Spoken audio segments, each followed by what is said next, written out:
चौथी पास राजा। किस किसने सुनी है ये कहानी? इस कहानी का महात्म्य है कि इस कहानी को जितनी बार सुनोगे, जितनी बार सुनाओगे, उतनी भगवान की कृपा आपके परिवार के ऊपर बरसेगी। इस कहानी का जितना प्रचार प्रसार करोगे, उतना देश की तरक्की होगी, उतना समाज की तरक्की होगी। तो जिन लोगों ने कहानी सुनी है वो भी बड़े ध्यान से दोबारा सुनना, अच्छे से सुनना और इसका खूब प्रचार प्रसार करना। यह कहानी एक राजा की है, एक चौथी पास राजा की कहानी है, एक अहंकारी राजा की कहानी है, एक भ्रष्टाचारी राजा की कहानी है। आप लोगों ने राजा और रानी की कई कहानियां सुनी होंगी। इस कहानी में राजा तो है, रानी नहीं है।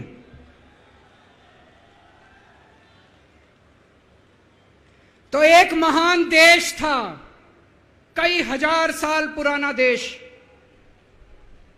उस देश के एक गांव में एक बच्चा पैदा हुआ, बहुत गरीब घर में एक बच्चा पैदा हुआ।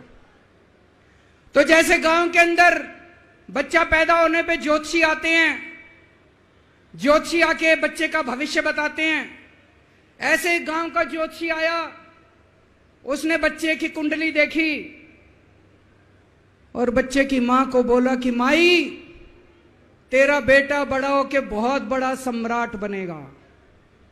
माई को समझ नहीं आया, मैं इतनी गरीब, मेरा परिवार इतना गरीब, मेरा बेटा सम्राट कैसे बनेगा।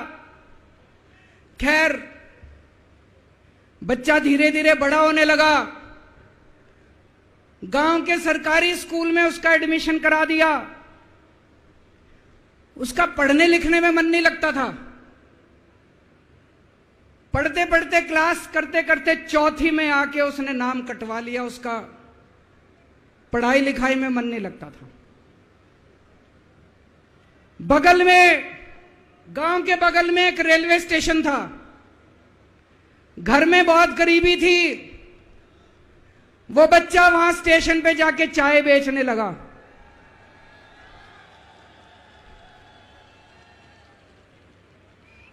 चाय बेच के अपना गुजारा करता था।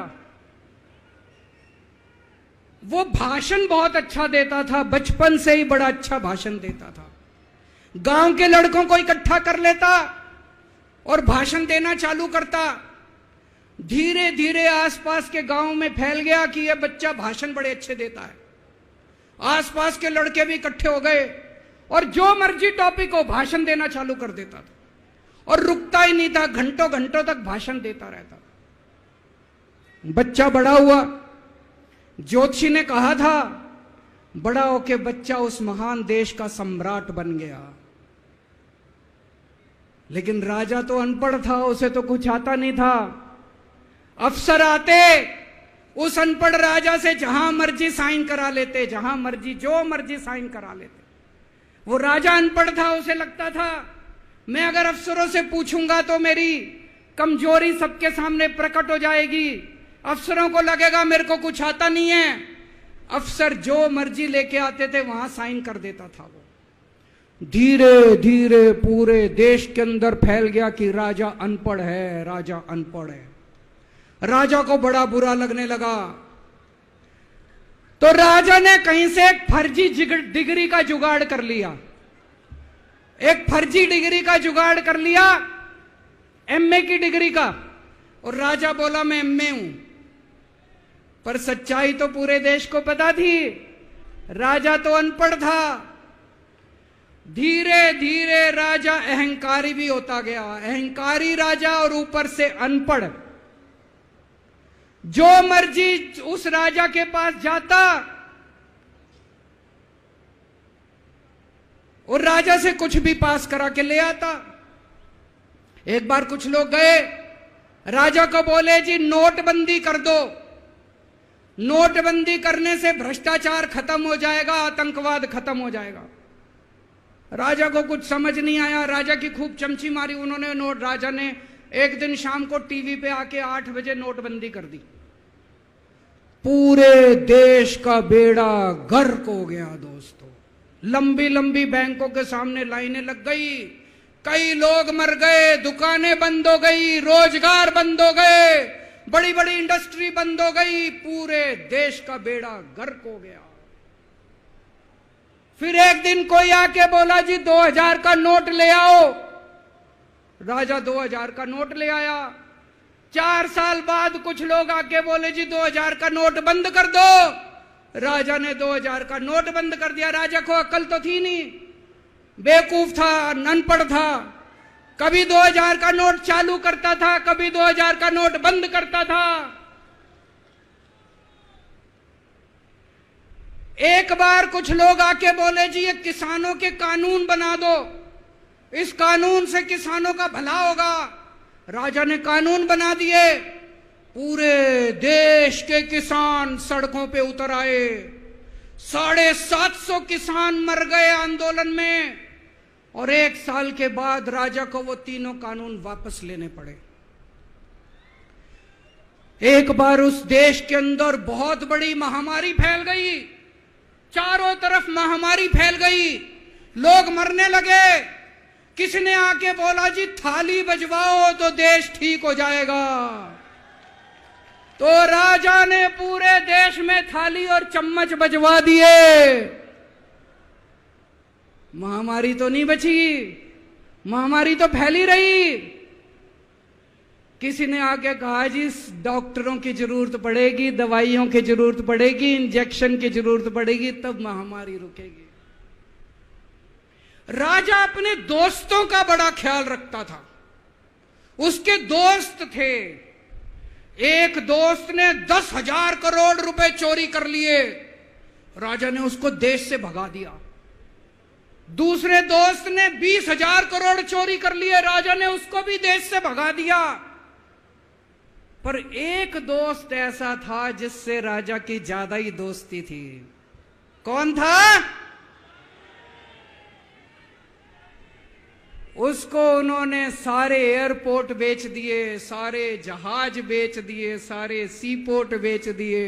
उन्होंने आसमान बेच दिया, जमीन बेच दी राजा ने, खदानें बेच दी। उस दोस्त पे राजा मेहरबान था।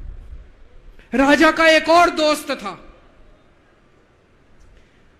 वो दोस्त इतना गंदा था कि उसने कुछ अंतर्राष्ट्रीय खिलाड़ी महिलाओं के साथ बदतमीजी करी। लेकिन राजा ने दोस्ती नहीं छोड़ी। मजाल जो उस दोस्त के ऊपर कोई आंच आ जाए, राजा उस दोस्त के साथ खड़ा रहा, लेकिन उसने खिलाड़ियों का सुना। राजा का एक और दोस्त था। उस दोस्त ने किसानों के ऊपर गाड़ी चढ़ा दी, रौंद दिया, कुचल दिया किसानों को। राजा ने अपनी दोस्ती नहीं छोड़ी। इस बात पे तो दाद देनी पड़ेगी कि राजा दोस्तबाज था, 1 नंबर का दोस्तबाज था। चारों तरफ अत्याचार हो गया। चारों तरफ देश के अंदर इनके अपने लोग जो थे वो बलात्कार करने लगे, गलत काम करने लगे, हाहाकार मच गया। जो राजा के खिलाफ बोलता, राजा उसको पकड़ के जेल में डाल देता।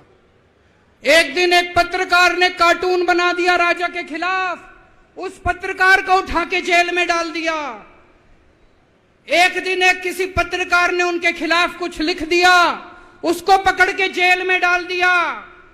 जो राजा के खिलाफ बोले उसका बेड़ा गर्क।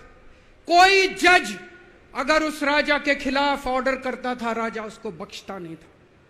चारों तरफ अत्याचार, महंगाई, बेरोजगारी। ऊपर आसमान में देवता ये सब देख रहे थे कि पृथ्वी के ऊपर कितना घनघोर अत्याचार हो रहा है। सारे देवता इकट्ठे हुए, देवताओं ने मीटिंग करी।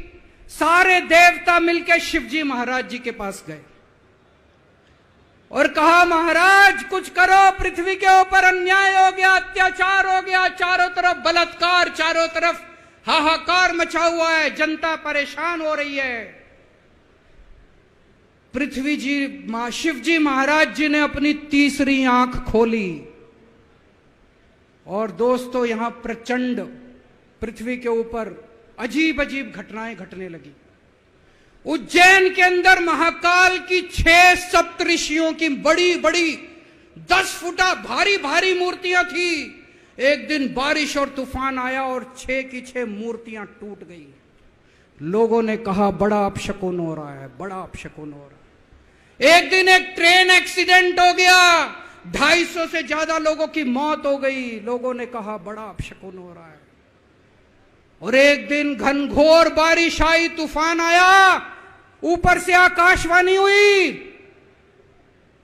सारे देश की जनता को भगवान ने कहा कि आप महान देश के लोग हो, क्या कर रहे हो, उठो, खड़े हो जाओ और इस अहंकारी राजा के खिलाफ सब लोग मिलकर आवाज उठाओ। भगवान आपके साथ है। और उसके बाद दोस्तों सोई हुई जनता जाग गई और 1 साल के अंदर उस अहंकारी राजा का राजपाट जनता ने उखाड़ के फेंक दिया। और उसके बाद वो महान देश दिन दूनी रात चौगुनी प्रगति करने लगा। ये कहानी बड़ी पवित्र कहानी है। इस कहानी को सुनने से और सुनाने से परिवार का, समाज का और देश का बहुत भला होता है। इसे ज्यादा से ज्यादा शेयर कीजिए, ज्यादा से ज्यादा लोगों तक पहुंचाइए ताकि ज्यादा से ज्यादा लोग इसे सुन सकें, इसे समझ सकें। अंत में आपसे एक ही विनती है, अगली बार वोट डालने जाओ तो ऐसे आदमी को वोट डालना, ऐसे आदमी को प्रधानमंत्री बनाना जो कम से कम इतनी तो समझ रखता हो कि 2000 का नोट कैंसिल करना है कि चालू करना है।